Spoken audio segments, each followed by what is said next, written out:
So, good morning guys. So today, magsusort tayo ng mga damit kasi naisip-isip ko those past days medyo mahina yung benta natin sa online. So today din, bumili tayo ng bagong rack para maglatag tayo. This next days, possible maglalatag tayo. Then, yun, magsusort muna tayo ng mga damit, anong pwede ibenta. Then especially yung mga matatagal na nating stock, try natin mabenta sa latag. So usually, ginagawa ko to before kasi mas madaling ma-out, especially kung nakikita ng customer yung damit or item. So mas madali siyang mabenta. So sa online naman, okay naman siya pero need mo talagang mag-post, share. Unlike sa actual na maglalatag ka, then yun, nakikita agad ng customer. So kikita kung fit ba or may issue ba, malalaman nila agad. Kaya hindi hindi ganoon ka-hassle. Unlike sa online na talaga pipicturean mo ano. So yun yung maganda sa latag. Pero yun nga, may times din na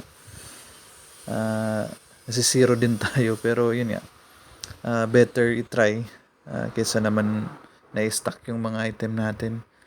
So yan, sinosort ko lang pambabae at saka lalaki kasi plano ko uh, pambabae muna yung mga ilalatag ko kasi yun yung medyo marami akong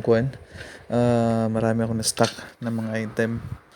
So possible pambabae muna yung ipra-priority natin na malatag tsaka ma-out. So after nito, papalabhan natin to siya. Then ayusin natin, at least presentable man lang sa customer. Especially na makikita nila yung item. So yan, sort lang. Then gagawa rin tayo ng mga gimmick. Anong magandang gimmick para at least then isa din, hanap din tayo ng magandang lugar. Kasi isa yun sa mga kailangan i-consider. Kasi if like ngayon yung plano ko is pambabae. So naghahanap na ako ngayon ng magandang spot na marami yung babae. Then especially na meron din tayong mga locks. So possible i-consider natin na yung mga customer natin is yung mga middle class uh, or working class kasi yung prices natin especially sa Lux or yung mga branded item mahirap naman ibaba natin. So as much possible yung mga kabawi tayo din kaka-earn din ng konti.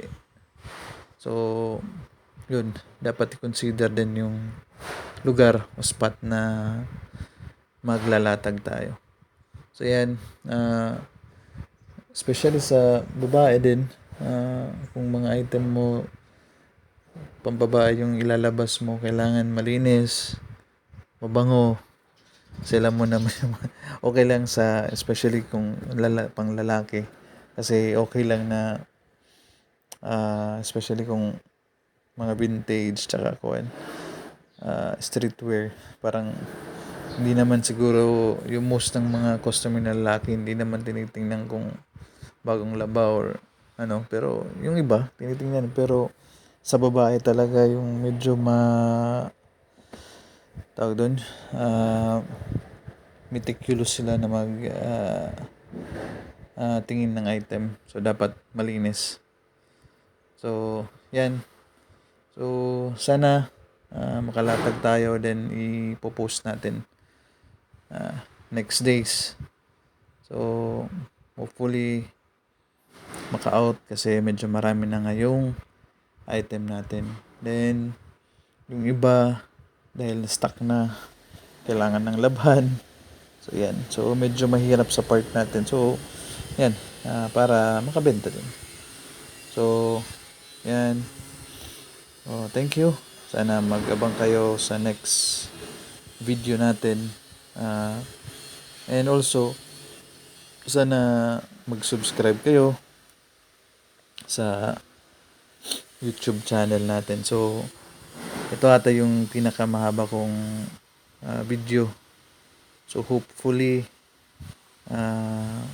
kita nyo to, and huwag kayo magsawang mag-support sa amin, especially yung mga bago ngayon. So, thank you.